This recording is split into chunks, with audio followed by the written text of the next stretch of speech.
right. And what do you got your phone going? Is that what it is? Yeah, yeah. All right. Okay, cool. All right. Well, Tried thank u- you. tried using Good. the work laptop. It didn't like it. Oh, because of Zoom. Yeah, likes Yeah. Teams, doesn't like Zoom. Yeah, you should have told me I had Teams too, but that's okay. I don't know, for some reason I ended up with Zoom. I have Teams, but I like Zoom. I think a lot more like out of work people have, you know, not Microsoft 365, whatever. Right. But thanks for doing this, Travis. I really appreciate it. When I had on Evan on, he was like, "Hey man, you gotta have Travis on," and I was like, Yeah. "Okay, cool." And then I just I never reached out, and then finally I'm like, "Man, I saw you the other day," and I'm like, "All right, this is it. Let's do it." So Yeah. what I want to do is I want to because I don't know much about like your running journey. I don't know what like let's start from the beginning of like when did you start to run and why? Why did you end up starting to run? Like was something that you did like growing up? How did you play sports? Blah blah blah. And then I think what's really a cool culmination is we can talk Leadville, your Sure. experience. I've Sure. talked to so many people about it. It seems like it just keeps getting more and more popular in terms of like a race to go to get Oh yeah. after. Like people put it on their bucket list, and I don't know if you've listened to any of these previous podcasts, but John Dodonker was saying that like the 100-mile bike is even harder to get into than the 100-mile run. It is. Yeah. Yeah. Now thank God I have no Yeah. desire to go on a bike, but Right. um yeah. Yeah. No, so okay, the little bit about me. So sports growing up, I was that mediocre kid that showed up every time. Baseball, and then till football, and then football became my thing. I was a short, stocky, little chubby, preferred defensive lineman. Saw the field once in a while, didn't always see the field. Depends upon who else was playing. But went to Moline. Uh, love sports. I still love sports. I help coach my kids as much as I can, and I would still strap on a set of shoulder pads if they'd let me. Um, that's a competitive part of me, but Yeah. um, did not run.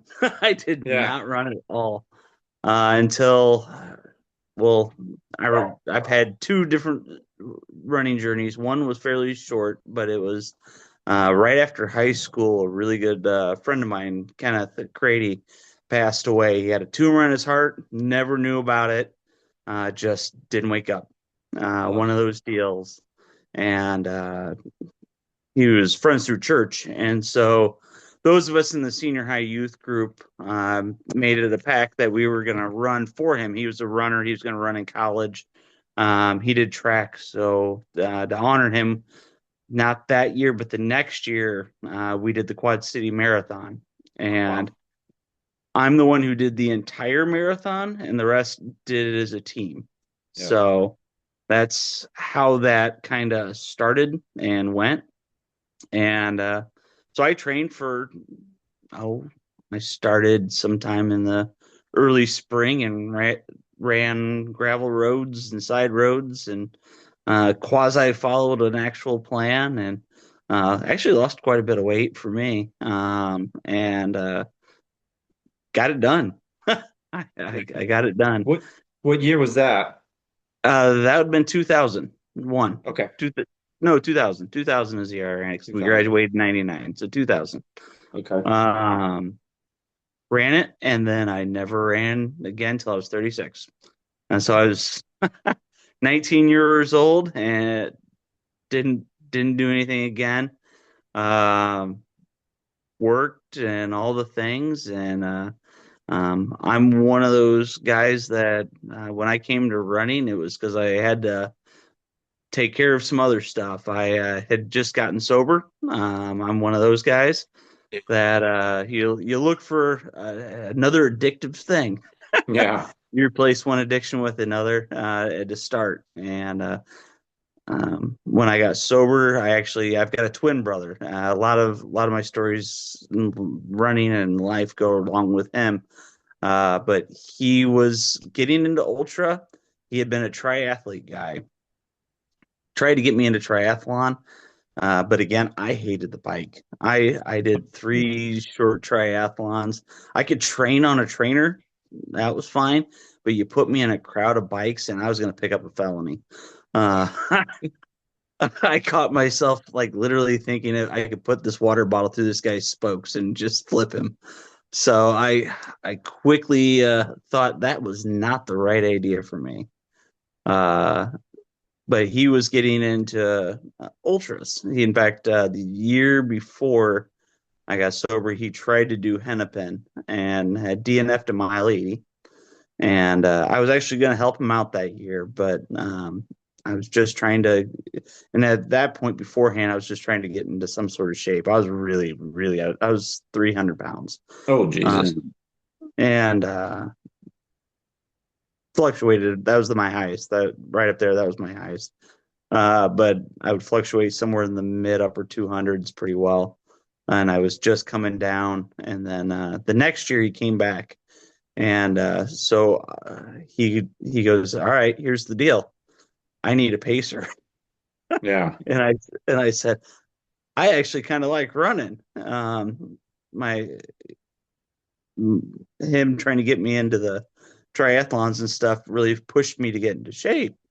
Uh, and I found that I liked the running side of it, and I really liked the slow running idea of ultras, the steady, methodical.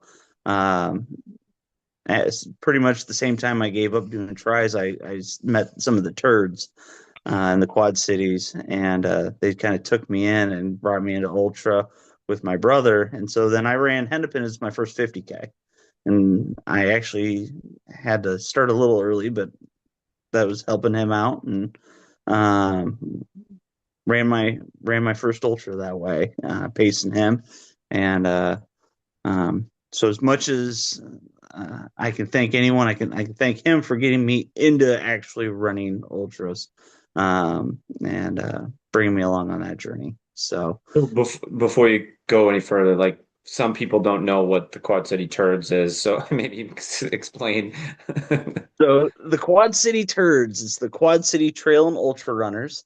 Josh Sun is the kind of the ringleader of it. He started the Turds. He was, and the D is small and in parentheses. There's a lot of jokes that go with it. Some aren't appropriate for children, but we can go with that. But the turds, and we use the little turd emoji all the time. My son loves it because he runs with the turds too. And Josh is all about having fun in community. Mhm. And when he moved to the Quad Cities and really didn't have any friends, he started the group as a way to make friends. And that has built over the years and everything else, and it's been a place for people to kind of find friends, find each other. It sure did for me because, again, someone who's recently getting sober, I lost my friend group, so to speak. Yeah.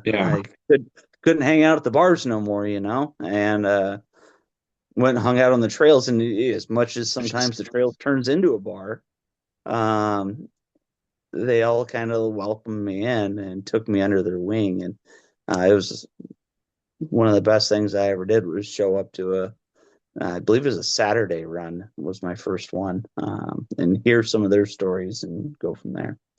So Yeah. that's what the Quad City Turds are, and Trail and Ultra Runners. And there's a whole bunch of races now that Josh puts on. A lot of them are meant for fun.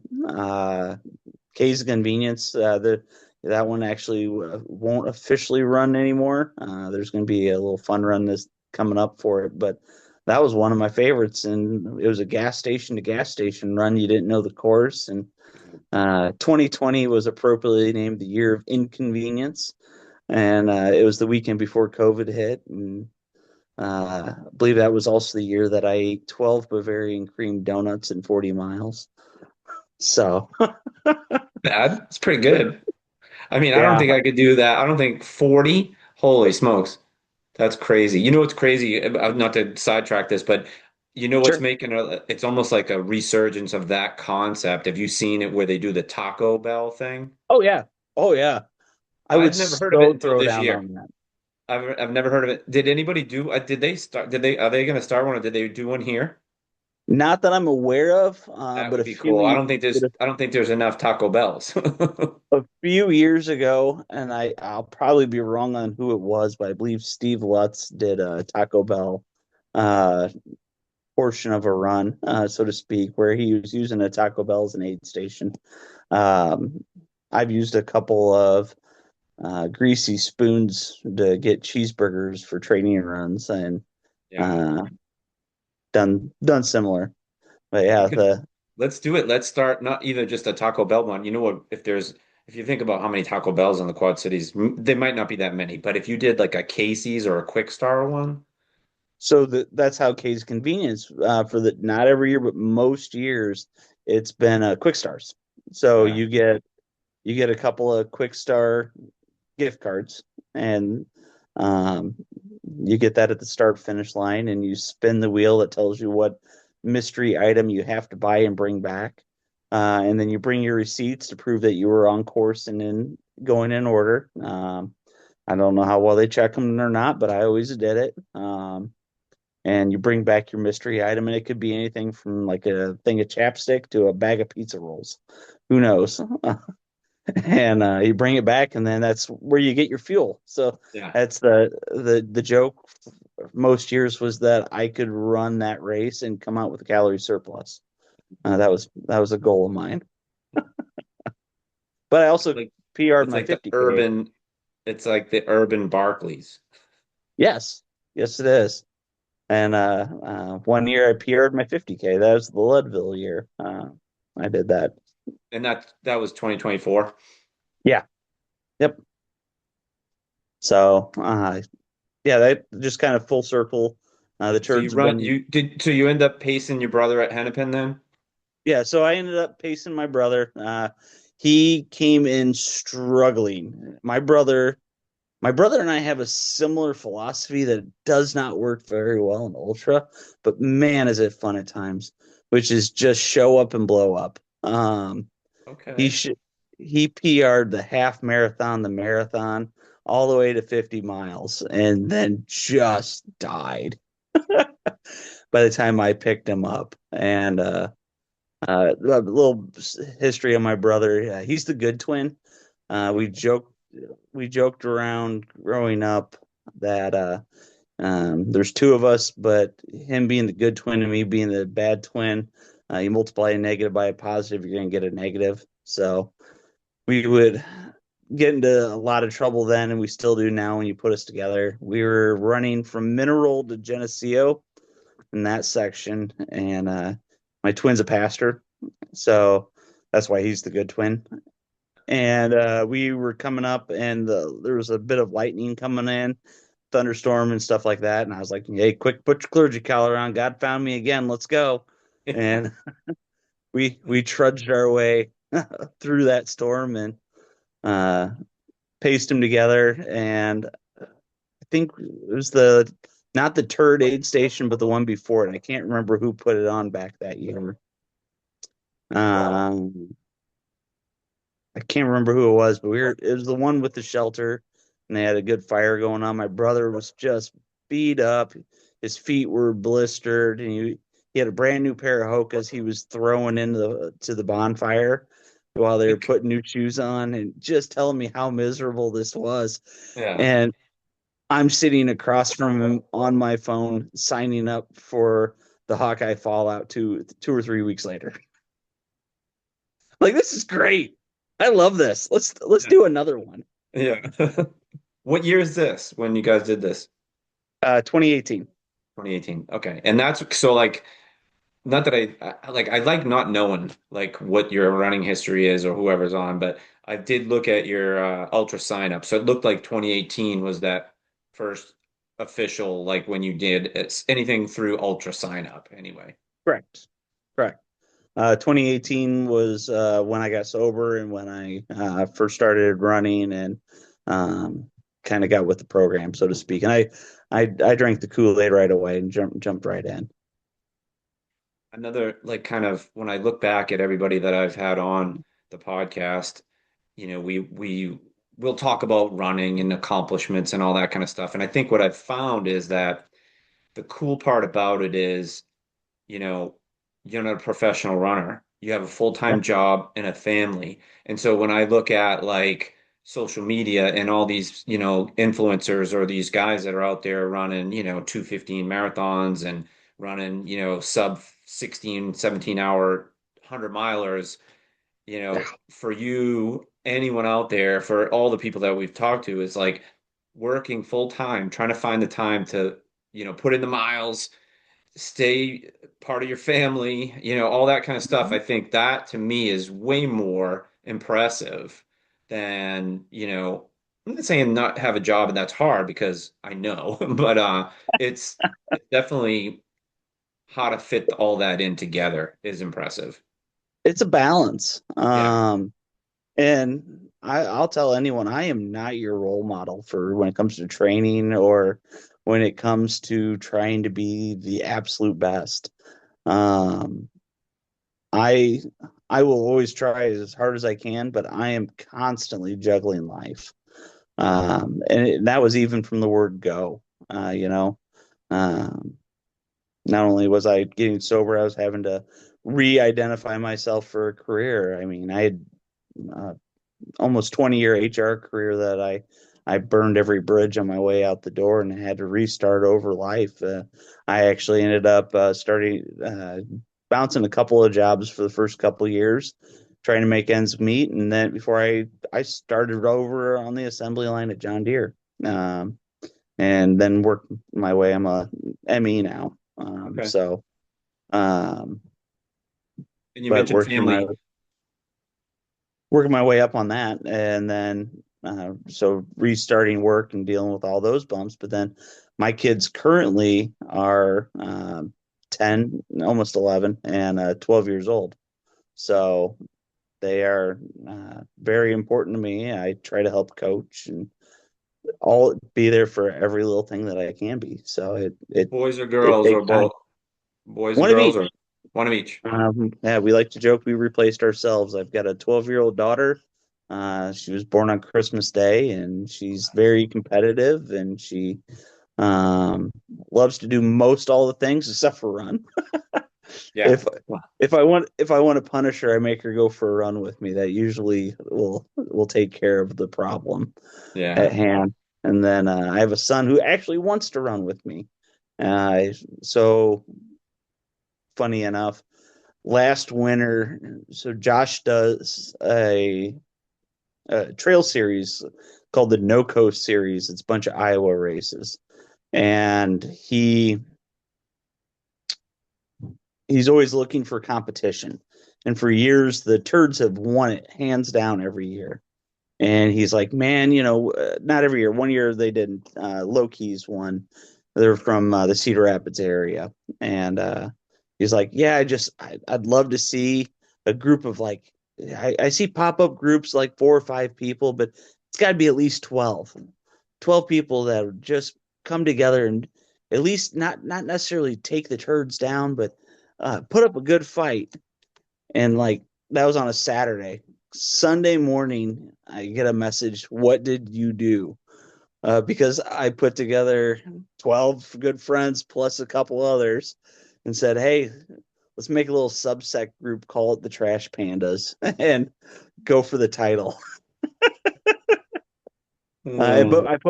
But the runner number two of the Trash Pandas was my son. So Okay. I'm like, all right, you want to do some trails? Here's a fun way to do it. Well, you come do the short races with dad. And so he did all the short races with me. Oh, that's awesome. That's really cool. Yeah, Josh, he has a really cool thing going here in this community, and I love all his races. I try to either sign up and then either do not start or I'll go. But I do I like supporting it. Yeah, I'm signed up right now for the Loud Thunder 50 miler. Um, Yeah. that's what I was doing out at Illinois. We've been hitting the trails the last 3 weeks to try to get ready for this, but. No, he's done a great job in the community with all the races he puts on. So in your in okay, so you do the race and you pace. You say you're during the like a 50 plus mile marker, you're signing up to do a Hawkeye 50K. And Yeah, then like walk me through and because I always look back at my journey and I'm like, man, I started running here in the Quad Cities in 2011 sure. and I didn't even think about running ultras before I moved here. And then I started running ultras with like John Byrne. He got me into the longer distance stuff. But then it took me 4 years to convince myself to try to even sign up to do Leadville. And it was only because a group of people were gonna do it. Right. So Um, what is it that like you decide, okay, you're here, you're with the turds, you're running all these like local, maybe even some other, travel races, but you're in the ultra community running trail races, and I've seen you run a lot of them. yeah, I've got over 50 ultras now in the book. But so Josh kind of will encourage you to try to do something as dumb as you think is possible. And not just him, other friends that I've made along the way. They're always encouraging you to do more. And plus, I had seen my brother do 100, so I knew what that 100 was out there, and I knew pretty quick that that was something I wanted to go for and at least try. Now, my brother has always, until recently, been faster than me. Um, whereas I'm the more consistent one. So our styles have been a little bit different. And it goes that way for a lot of people. There's the flat and fast people, and then there's guys like me. I love Yeah. hills. I'm not really great at climbing or descending, but I'm consistent. That's my takeaway for most things. And so I knew pretty quickly that I wanted to jump in both feet, go to the 100-mile distance. It took about 2 years for me to get to it. I did have a couple of people with some really good advice, like Tara Flesh, Aaron Montgomery, a couple of others that would run with me and say, "Hey, make sure you take it one step at a time." And I really realized, because I would run a new distance. Say I went from 50K to the 50 mile, and my legs would just be smoked. And I would have a hard time getting out of the bed the next day. But then the next time I ran it, oh, that doesn't hurt so bad now. And okay, I can build up a little bit more. Okay. So I feel good at that distance then. And I kind of went by the feel good test. If I feel good at a distance, I can go for more. And that's how I built it up to the 100-mile mark. Um, Finding what I liked out of the 100-mile that's just kind of trial and error. The mines helped me out with that. Having the mines of Spain close by really helps me along the way, because it gave me something that was quasi local, Hmm. that was enough of a challenge, not only for me but for a lot of other people, to say, "Hey, I can put my hat on doing this distance," and gives me something to really shoot for. So I did 100K the first year. It was the second year of the race. First year that I was kind of quote unquote eligible to go for it. Um, and I've either done the 100-mile, attempted the 100-mile, or paced the 100-mile ever since.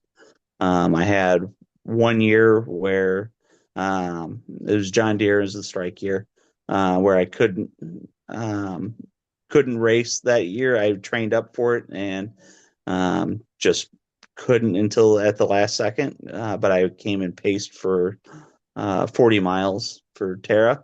And then I have one DNF there, and that's because I popped my planner and yeah, couldn't hobble anymore.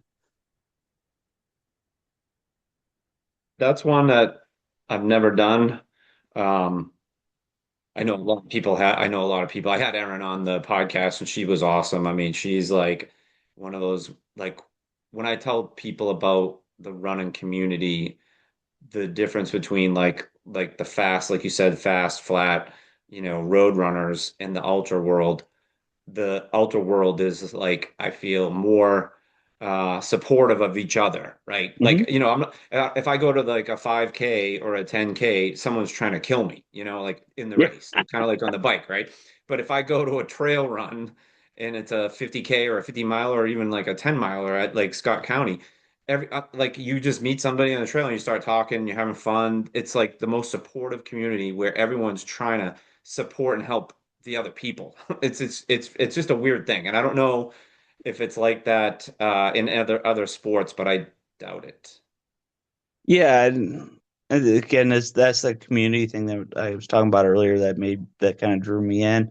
Even you look at like Fleet Feet Phil, the guy runs a 12-hour 100-mile tunnel hill. Um, and I go into his shoe store, and he just cares about what I'm doing next. He's like, "Oh man, you ran CMAR? Dude, that's the most awesome thing ever." Now I don't think you'll ever catch Fleet Feet Phil out at a course like that, but he's going to support you. He's going to love up on you. I mean, part of it is his personality, but that's how the community is. Yeah. Um, Aaron's the same way. Everyone that you kind of meet. Now you can be competitive with other people. That doesn't mean in racing you're not. I've got a list of people usually when I go into a race that I either want to be close to that person, maybe beat that person, or here's what my goals are for this race. Do I always meet them? No, but I always know what they are, and I kind Hmm. of go after them. Or even come race day, Yeah. One of my favorite races I ever did uh, was a terrible, terrible race out in west of Des Moines, Boonville. I don't. Yeah. I know it. It's I never did it, but Kurt Johnson did it, and he told me, like, don't he said that was probably the do, but best Leadville training you could ever have. it's the best heat training you can Yeah. ever have Yeah. because it is gravel roads. You are exposed. It's my birthday weekend, so it's Labor Day weekend. At the time, it was my fastest 50K, and I was going for that day. Tara and I went out there. We were going for no coast points, and there was a group of I want to say 8 or 9 CrossFitters that started the race with us. They were younger, and they stuck with us for the first probably 4 to 6 miles, somewhere right in there. And they all go, "All right, well, we'll see you old folks later." And I'm like, "Nah, yeah, you will." They're Yeah. like, "What?" Especially this one guy in particular, I remember. He looked back, he goes, "What do you mean?" I go, "We will catch each and every one of you. You guys go off, go have your fun. We'll see you later." And sure enough, come, I don't know, mile 21-ish, we reeled him in first. And I told him, I go, "Y'all went way too fast for this heat, especially there's no aid stations really out here." And we slowly but surely sucked them to a group again, except for the last two. I go, "The last two, we're leaving them as a sacrifice to the course." And so we just kind of, as a group, passed them on by and had a great day. But yeah, it, it was something that Tara and I, the second they took off, we looked at each other and go, "We got a goal. Yeah. We got a goal right now." Yeah. That's funny. So, I mean, you can make yourself competitive however you want.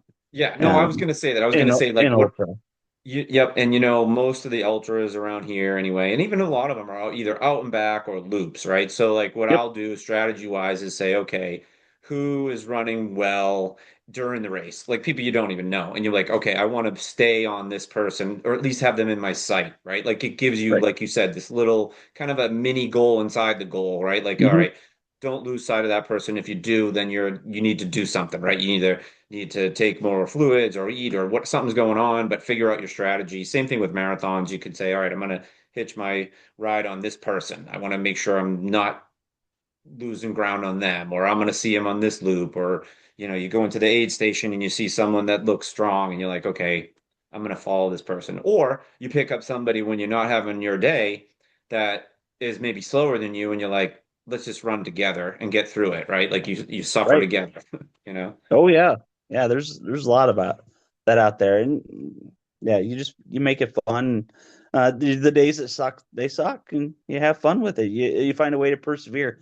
Crimea River, that course is one of the toughest ones I've ever ran, and the weather is the most brutal you'll ever find. I think it starts at noon. It's like 96 in July and guaranteed thunderstorms at night and flash flooding on the course.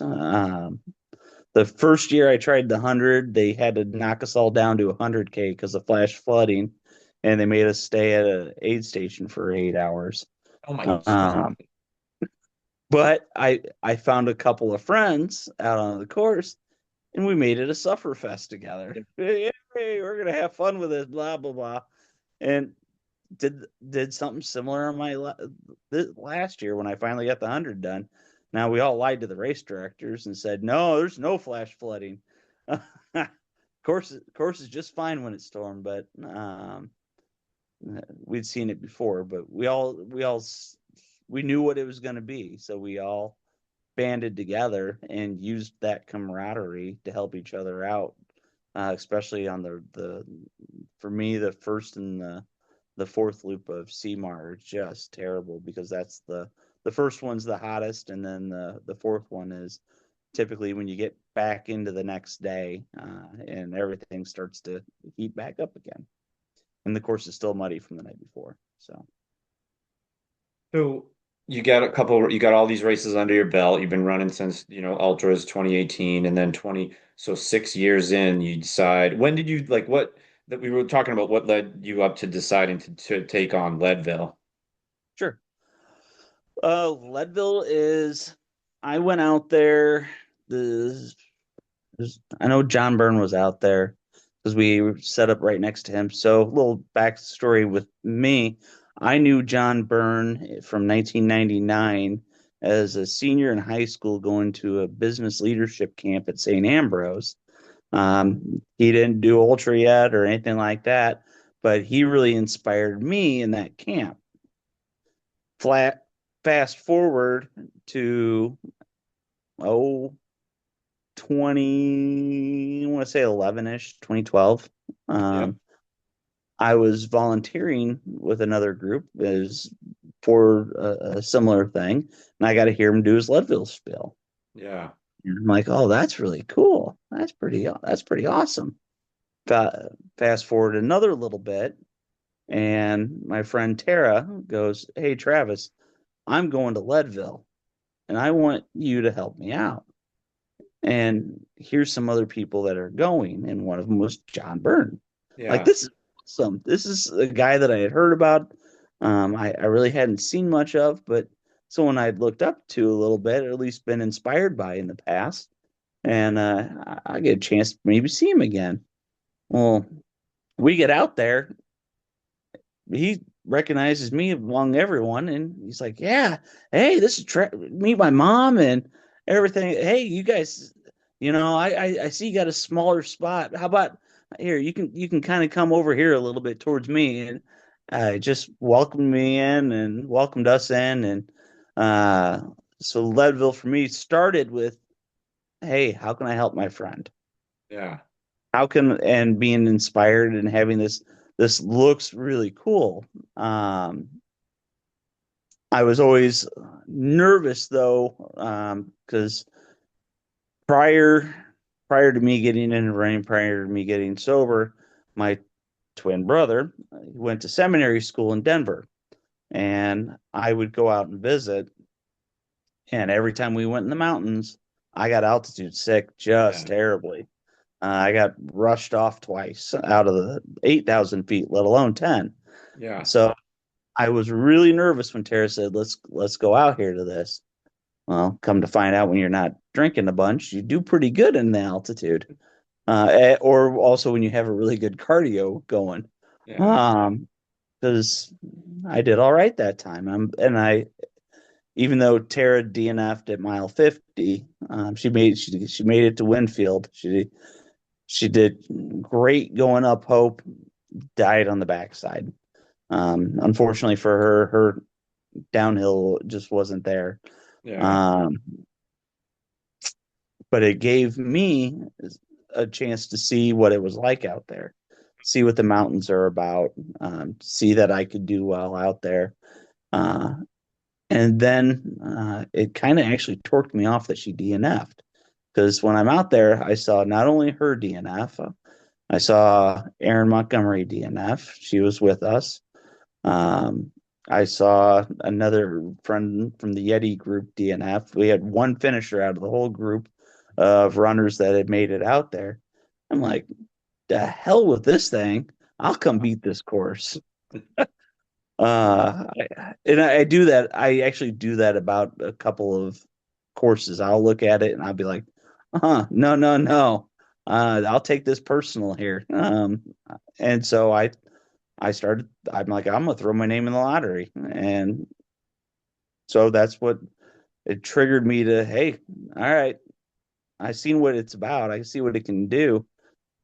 Now let's see what I can do to it. And that's what kind of got my goat to get into doing Leadville was, hey, it took out a couple of friends of mine. I'm gonna go get some revenge for them and go have a good time doing it. So put in for the lottery and made a deal of it.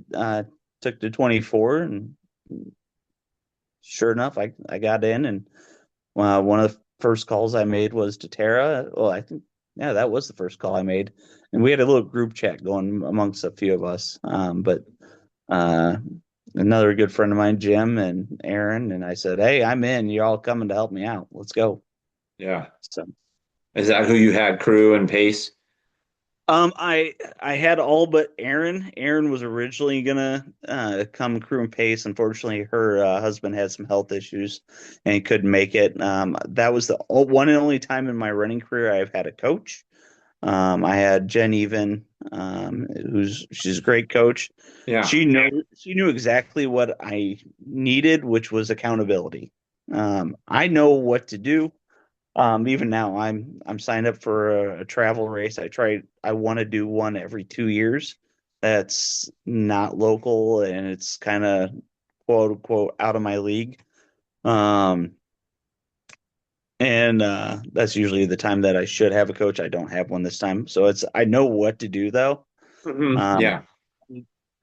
I need someone to keep me honest because when I look at my life, work, kids, family, all the activities that I have to do, I'll go, well, okay, I got 6 miles at, you know, tempo speed. How about 5 at pizza speed? Yeah. Um, that I'm really bad about if I don't watch. And so I had a coach to keep me honest and get me into a little better shape than I normally do before 100. But yeah, Tara, Jim Arnold, and Jen became my crew, and Aaron actually we video chatted a couple times during the run too. So Nice. Oh, really? Wow. That's tough to do because the reception out there is terrible. only while I had a pacer, so it was in the all in the second half, and it was I think about sharing a little bit and keeping me awake at a couple of moments. I do get the sleepies a little bit. I like to take a 10-minute trail nap every 100 miles. So, So, I mean, for the people that don't know kind of like what it takes to train for that race, I'm assuming that it was a similar training experience. You got a coach and you're logging the miles. And now we're here in Iowa where or in Illinois, there's no mountains, the altitudes are but I'll give you that. There are hills if you want to find them. yep, And the only thing that I've been told that mimics altitude is heat, and we've got that. So, like you said, Boonville. In the summer, they're brutal sometimes, right? Whether it's 90 and right. 90 or 100% humidity, and you're just like, this is insanity, which is what you need to get under your belt for Leadville. So tell me about more of like, okay, I not joke about it, but like the people that I know and I run with that have done Leadville, they can tell me every inch of that course. And for me, I only remember bits and pieces of it. Like, I mean, Yeah. I know, like I remember Hope Pass, I remember crossing the river, I remember, like Twin Lakes and like this, but I don't know the course. Do you know the course like really well? Like, I mean, you No. had friends that have done it. You were out there pacing, so you knew kind of I had an idea like what to expect. So I went out there to pace, but I never got a pace. That was the Oh, right, first because year. It was the first year for Terra. It was the first year that they took away the 50-mile pacer. So it was Twin Lakes. Now we yeah, were similar to, so when I finished in 24, so did John. And I remember, and I've listened to Evan, story as well, and how they had crew ready in Twin Lakes on the other side of the mat. I was on the other side of the mat for Terra. I had my bag and I had her second bag on my back saying, let's mule, let's go. I'll carry her up that hill if I had to. But unfortunately, we never got to that point. But I never saw the course. I yeah. I'd never stepped foot on the Leadville course till the week before my race. Um, so I can't tell you everything. Now I did good. I took quite a bit of video while I was out there myself. I'm not a professional video guy, but I can carry a GoPro, then I can make the shakiest video that you've ever seen. But it's great for me to remember it, and I do actually the videos I do is more for my kids Yeah. than anyone else. But that helped me remember quite a bit of it. Uh, but I remember there's always certain spots that I remember from the race. But as far as training goes, leading up to it, I've always enjoyed hill training and I like to run in the middle of the day. So the two things that you need the most are two things that I've always done since I started running. I just incorporated a little bit more. It was also right when I moved from Rock Island to Cambridge, Illinois, and so for me, it made it really easy to go from East Moline Harvester Works to Illinois, and uh, Illinois can be hilly and it can be flat, depends how you want to run it. But there's two big hills, and the one especially on the north. And if you do repeats of that Yeah. at 3 in the afternoon, you're gonna get the training that Yeah. you need. So Yeah. I don't know how many times I went up that hill, but it was a lot, Yeah. and um, it just kept building those legs up. And then I did a ton of speed work that year. That I think that speed work really helped me out. Again, that's something that I probably would have missed if I didn't have a coach. Something I still try to work on to this day a little bit better than I used to. It taught me a good lesson that year. Hmm. Um, those were the two big things that I pushed, was getting the elevation in the middle of the day, which is something that I try to do. I will keep trying to do. It works out good with my work schedule actually to do it that way anyways. But then the speed work. So I built those two things up ahead of time. It's so great. You'll never find me on a treadmill. Yeah, no, I hate the treadmill. I, But I think that a lot of maybe not, but I think a lot of people think, well, if you're running 100 miles, whether you're David Roach or us, David Roach is running the 100 miles, right? yeah, Like he's running right.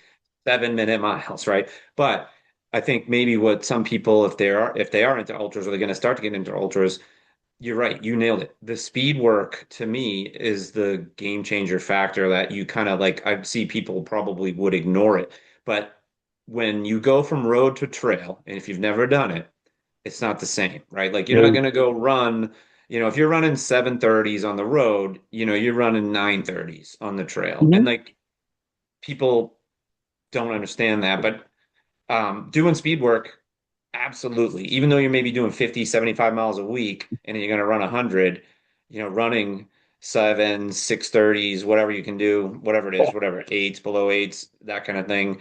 I agree. that we did that. We would do that when we were tired too. We'd do like, okay, 10-mile run. Let's run 2 miles at like marathon pace or 7-minute Right. miles, something like that.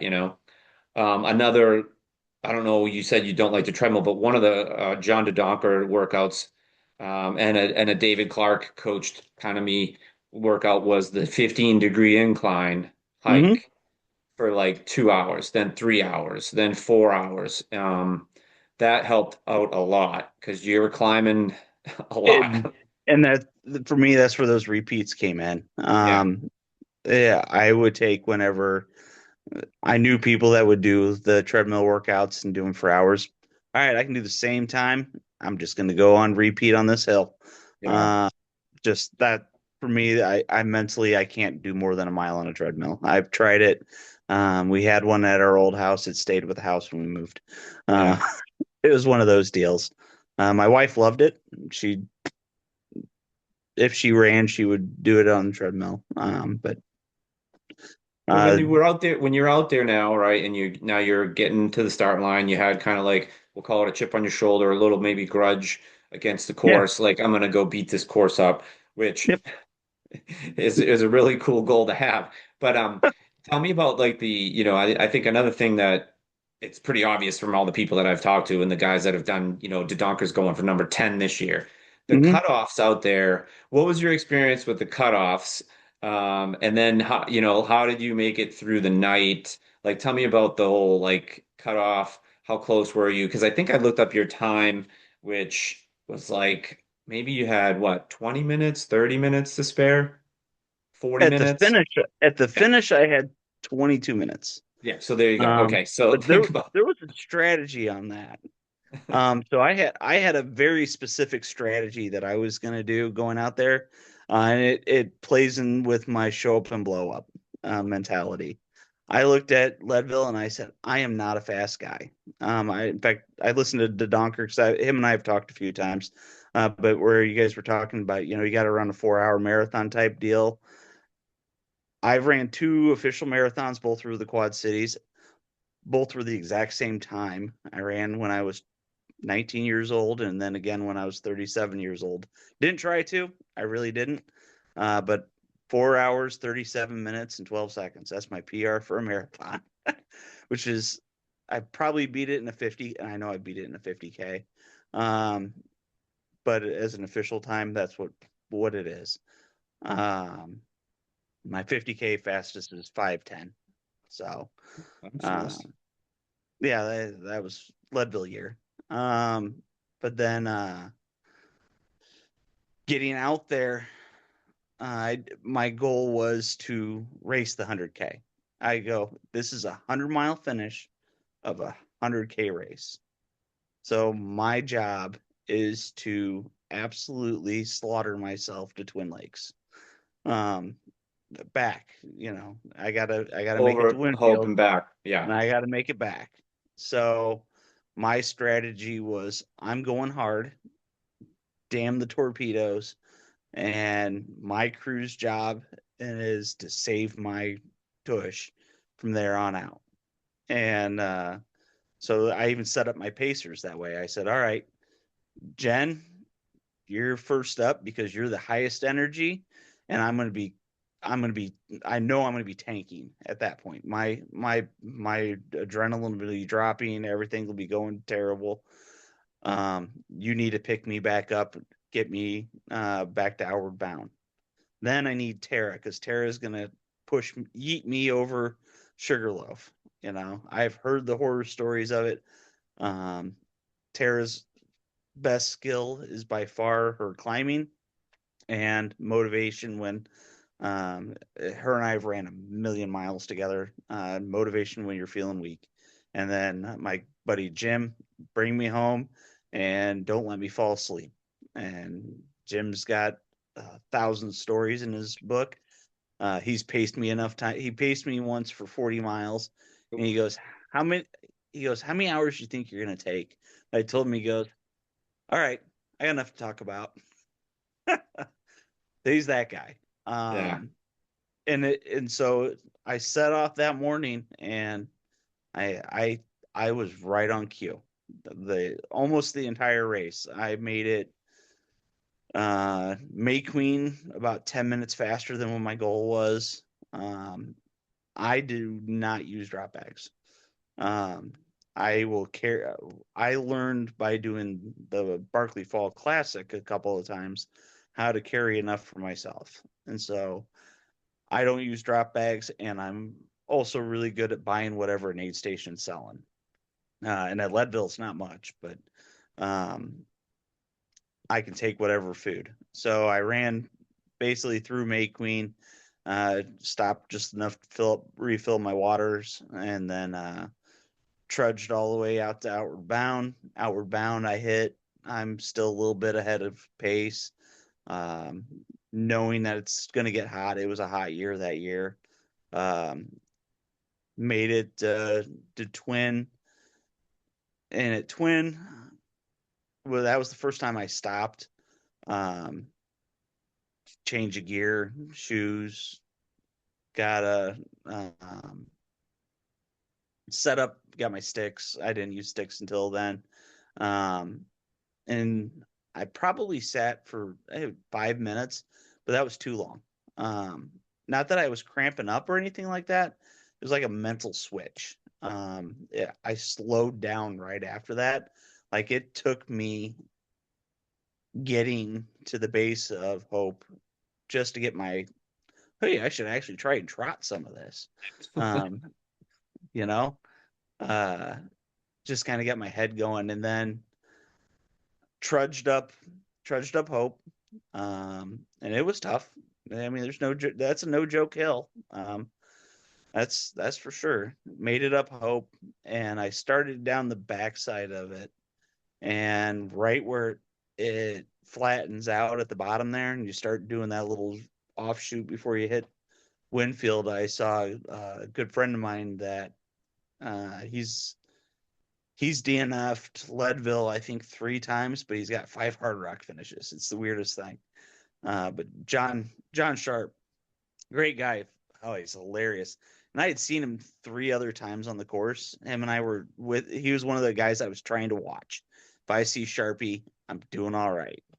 And I saw him, and he was coming this way, and he goes, "You need to get moving. I see that look. You get moving." And said a couple other things that I can't say that kids might hear. And uh, I'm like, "Oh crap!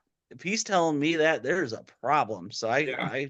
I kind of picked it up a little bit, got to Winfield, had a little come to Jesus talk to myself while I was drinking my Coke, and then I became a man on a mission to get back up that hill. And I passed quite a few people that had passed me on the way down. Um, just What was relentlessly made. your what was your goal at 50 and what did you end up at? Like you said you wanted to go really fast all the way to Twin and back on the way back. What was your goal to get to Winfield and to Twin Lakes, like time wise? I wanted to be back. My goal was all around Twin. Winfield, I didn't have an exact goal. I think it was 13, 14, something like that. Um, it was Twin. Twin, I said I needed to be back by no later than 9:30. And I made it like 9 o'clock. So I was able to really turn it around, book it back in. That they had just upped the cutoff on Twin Lakes that year as well. Um, so I knew where my cushion was, and I knew that gave me enough time to do what I wanted to, which was to get back at a decent time. Um, but I made it up and over. On the way down, I had a little bit of a fiasco. There was a guy, uh, call him Insta famous, and he had 2 video guys, and they kept blocking the darn trail, and I was running into them, and it came a little bit of a fiasco, telling them to get the hell out of my way. But got over that, got down, got to Twin, and that's when I knew I had it pretty solid. I'm like, hey, I'm ahead of my time. I did what I told myself I was gonna. I raced 100K.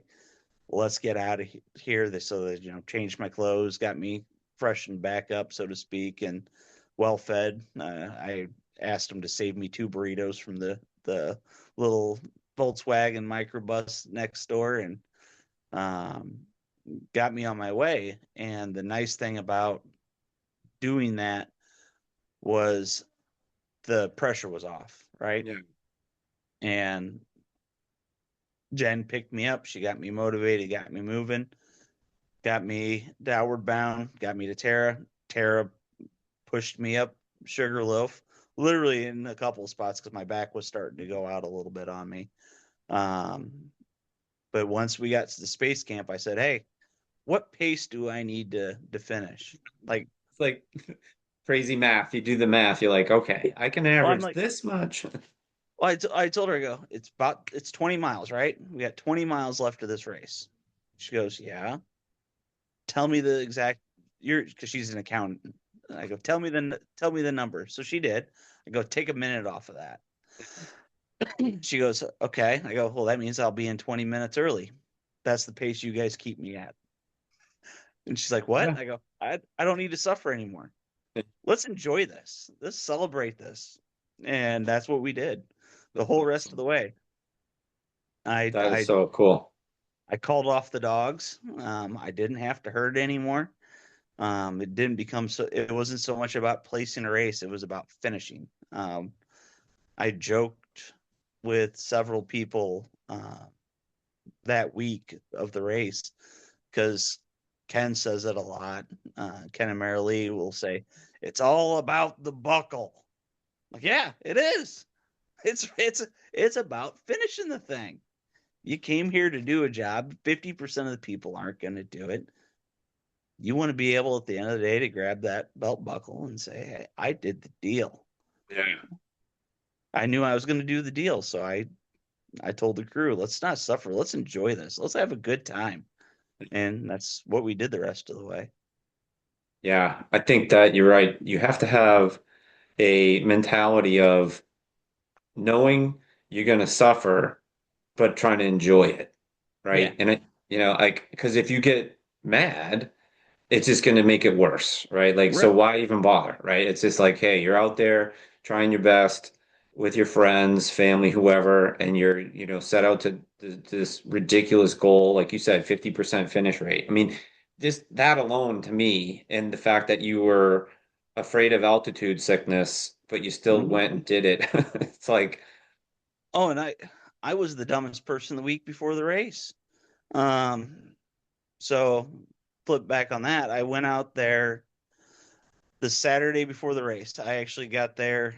Um, I left Saturday morning, drove straight to Colorado Springs, ran the Manitou incline because I've never done it before. And I'm like, I'm going to do the incline. So I went, I did the incline, drove to Leadville. I actually thought about entering the 10K the next morning. Didn't do that because that same friend, John Sharp, said, hey, I'll meet you and let's go do Sherman. And so yeah, we did it. Yeah. we climbed Sherman, and then we went up Sheridan while we were there, and it was snowing on us because Oh every my the God. 2 times I've done Sherman twice now. Because when Tara did it, I went to do it by myself, which that was not smart. I got snowed on that and didn't get all the way up. I got close, but not all the way. And Sharpie and myself and another guy from Canada, we made it up there, and uh, I the week prior to actually running Leadville, I climbed 2 14ers, 113, and then a 12. So Thursday is when so my buddy Jim got in. I think he got in on Tuesday or Wednesday, and him and I went on like a 8 mile trail run at stupid speed, and Sharpie was there and a couple other guys, and um, then we went and climbed Buckeye Mountain because our cabin was on that, just so that way I could go swim in the lake that's at almost the top of it. Yeah. And this is all, and that was on Thursday while the rest of my crew's in an airplane. Yeah. And and the Strava notifications hit them when they landed, And I get the, what are you doing? What were you thinking this week? And I'm like, Yeah. this is your fault. You all left me unattended out here. So I don't think and even the Friday before the race, that was the first year that they made Twin Lakes. Not they had it cordoned off. They had marked the ground for where you could put canopies and tents, but it was a free for all. And so we literally left the mandatory meeting and went straight there to snag a spot. And it was nonstop and all the way through. Yeah. So Be better. I mean, you got to keep your mind occupied instead as opposed to, sitting around doing nothing and waking up on, race morning at 2 in the morning or whatever. yeah, again, that's So part of I'm not the role model for doing things the way that they tell you you're supposed to. for me, like I don't, I mean, I guess we obviously had a goal of finishing the race, like without a doubt. But when Yeah. you end up finishing, you know, I felt like the expectation was that something was going to happen. Like something was going to happen to me. Like, all right, I finished. You get the medal and you're like, all right, that's it.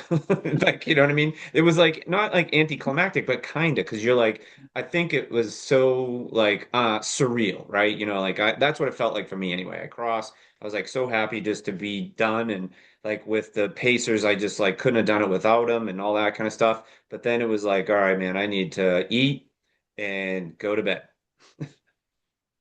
So luckily for me, Leadville wasn't my first rodeo on 100 miles.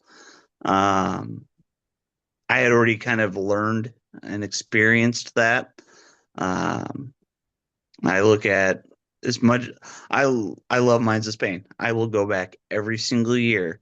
Um, and almost every single time I've done it, it's always ended the same way. I get my buckle, I see my friends, I eat a little bit of food, and then somebody shoves me into a car, or God forbid, the one year I drove myself home. But somebody shoves me in a car and I get drove home and put to bed. Yeah. So I I've learned what the process is. Um, I get that you were talking about how, oh, it should be this big enlightening thing. Yeah. That comes later, like a Yeah. lot later. Yeah. That like a lot later. That for me, that's like a month later. I'll be sitting around, finally healed up a little bit, and I'm like, I really did that. I really did the deal. Whether it's Leadville or my first 100 was non-traditional. I was supposed to do Potawatomi. COVID hit. We did what's called the 100-mile turd, where we ran from Josh Son's house to the three major parks in the Quad Cities. We did 8 hours at Schuetzen after a 6 mile warm up, then ran from Schuetzen to Sunderbrook, ran 8 hours there. Busted, had the cops ask us what we were doing, had Yeah. high school kids thinking we were the cops because we're running through the field with headlights on and scaring them from having a good time. And then finally we shuffled the Sullivan Island and finished it up there. But I that one I was like, okay, I'm looking for this big eye. No, it Yeah. literally my wife and kids put me in the minivan and drove me home with a Happy Joe's pizza on my lap. And um but I about a month after every race it's been, oh, ain't that cool I did that? Yeah. Isn't that isn't that cool that I had that moment with these people? Yep. Or and now I guess I kind of seek it out where it's a different some sort of different experience, something that maybe I haven't felt or done. That's why like obviously because of family, I can't go every year to somewhere new, but I'm doing Hellbender in North Carolina. Why? Because it's in the mountains and somewhere new, and it looks tougher than anything I've ever done. Let's see if I can do it. Barkley Fall Classic. It's a 20% finish rate. Yeah, I've got two finishes. Let's that's great. go. Come on. Yeah. Um, and that one, hey, I wanted to see it because of the mystique. Everyone talks Hmm. about Barkley, and I've tried to get in for a couple of years, and it's like, and I know I probably never will. I'm the atypical average guy, but hey, I put myself to where I got a shot, right? That's where that moment is for me, is where I'm like, I did that. I can actually do that. Man, that's pretty bad at you know what? Yeah. No, it is. It's really cool. I mean, the other thing I feel like that happens with me and our little running group is, and I'm sure it's the same for you because you hang out with all different ultra runners, right? Is Hmm? that I'm not sure how much we like we'll say, oh, well, what are you doing this week? Well, I'm only going to run, a long run of like 15 miles or Yeah, 20 miles. And you're like, if you say that to someone that doesn't run, they're like, holy crap, like that's a lot. That's a long run. And the people I hang out with, they're like, oh, really? That's it? Like, you're only going to run 15 or 20 or for 3 hours. Like, it's just kind of interesting. Like, you surround yourself with these people that their baseline is just like here, right? Like, like right. no one, you don't run, you're down here. Then there's runners, and then there's like runner, ultras. Yeah, Um, yeah, and you learn how to have fun with that. The guys at work that tease me, that are like, "Hey, Travis, how many miles did you get in this weekend?" More than you. yeah, Or what'd you do last night? "Well, I just got 7 miles in." yeah, Oh, yeah, okay. Casually, you got 7 miles in.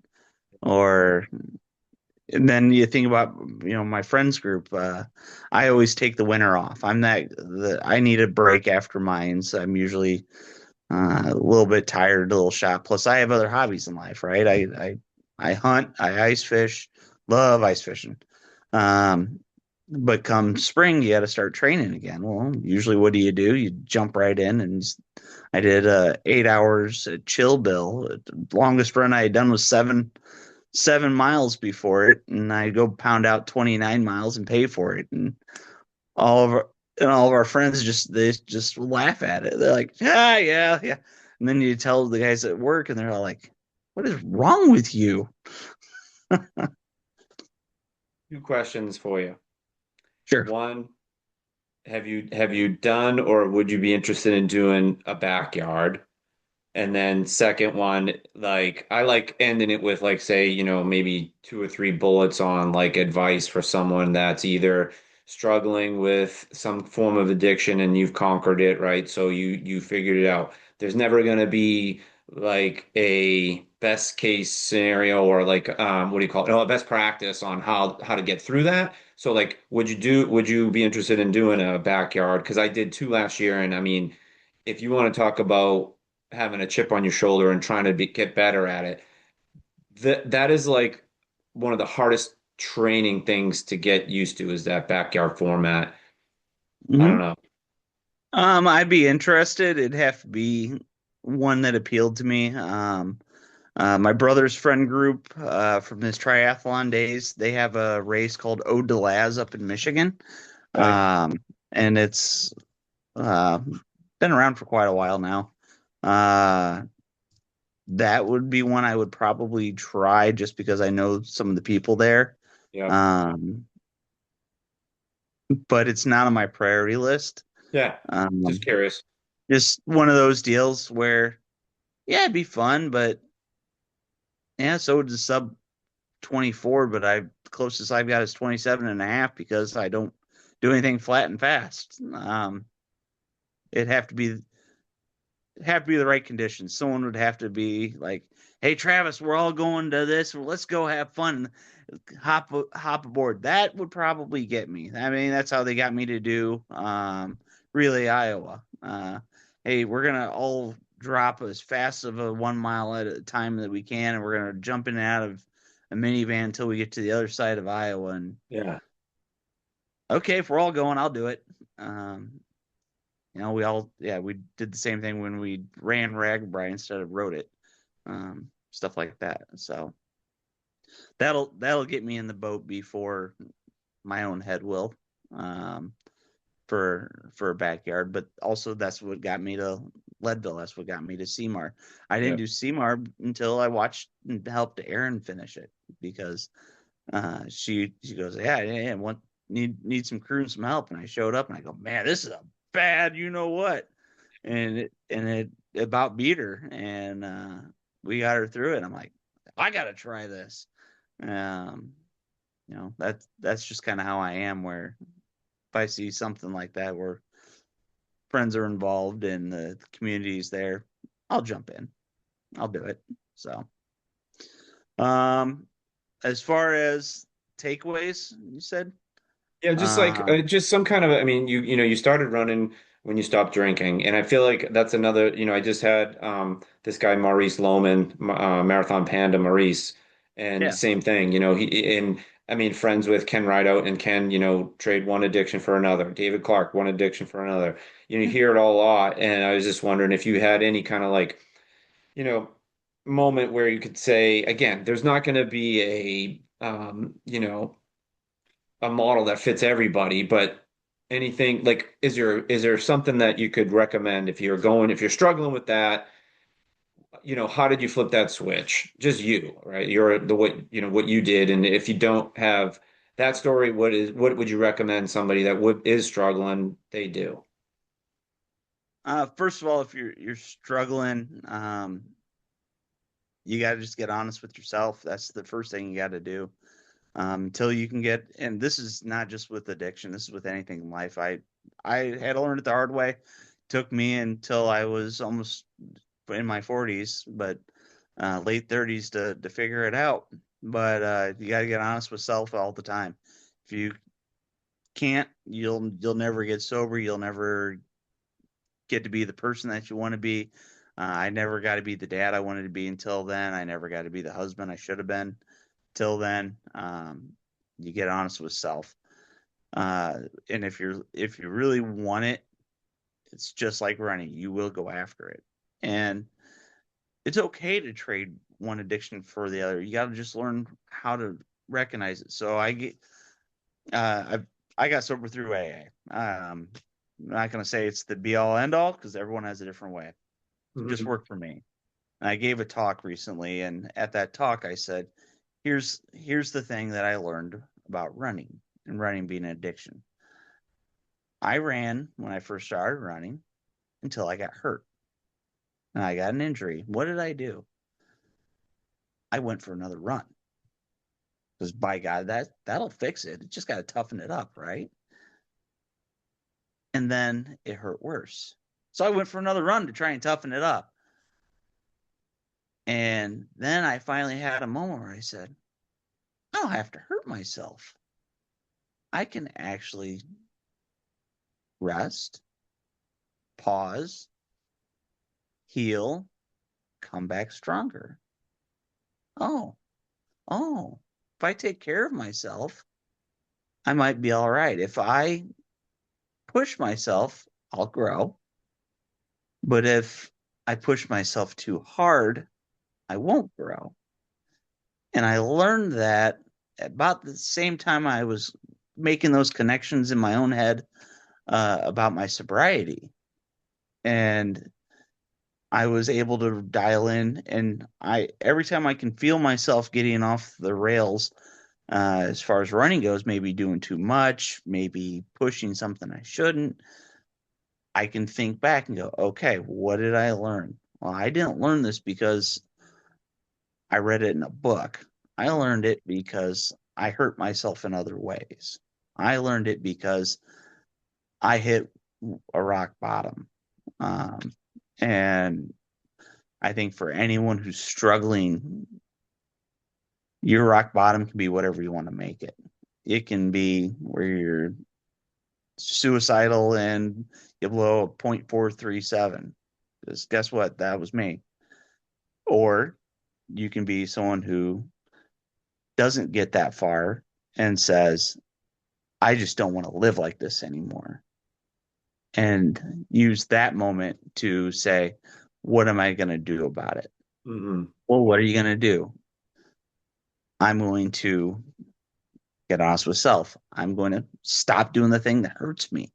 I'm going to learn how to live a different way. I'm going to learn how to be present. I'm going to learn how to do these things that they teach you and that you can learn for yourself. And then you learn how to apply it. And so everything that I do good as a runner is because it's something that I've learned about myself as I've gotten sober. You'll There's a pretty strong correlation, not necessarily in my results, but in how I did things as a runner, based upon where I was at in my sobriety, um, as I kind of grew up into that, and what I learned about myself and how I went about the way I do it. And so now I do. I try to that whole thing we were talking about earlier about balance and being a Hmm. dad and juggling work and things like that. I didn't try to do all that right at first. I tried to run every second I had. I'd avoid responsibilities and whatever. Hey, I'm just going to go for a run. I don't care. I just bought 4 new pairs of shoes. I can't justify that. So, now do I still indulge? Sure. I bought a watch last year that my wife didn't quite appreciate, Yeah. but that was the first time I'd done anything like that in a while. And I did it with actual certain reasons in mind, which I was able to explain to her, hey, it's got cell phone connectivity and you can see where I'm at. And there was a method to the madness. Same thing with the training and everything like that. It all correlates if you let it correlate. I really appreciate you doing this.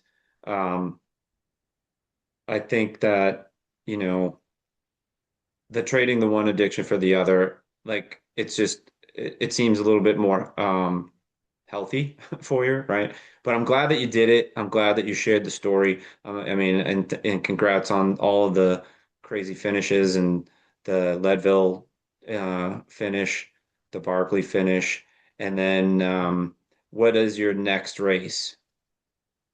So next up this year, I've got Hellbender 100 in May. That's in North Carolina, and that's setting me up for a long-term goal, which is I want to either do UTMB or Hard Rock, Wow. as a kind of a lifetime. My wife really wants me to do UTMB, so while I am out enjoying the Mount Blanc Massif and seeing all the beautiful mountains that I really want to go see, she will be in the chateau eating her cheese and probably having a glass of wine and going, Yeah. he's out there somewhere. So we both have our reasons for it, but I think hey, like Leadville was for me it was a once in a lifetime deal. Um, that would be a once in a lifetime deal and something that I could look back when I'm 150 years old and say, look what I did. That's a joke with me. My grandfather, when he turned 75, swore he's finally having a midlife crisis. Bought a brand new motorcycle and rode it till he had double hip replacement. I want to be that guy. Okay. So that's just my mentality for that as well. But when I get old and gray, I'm already gray. I want to look back and say, man, I did the thing.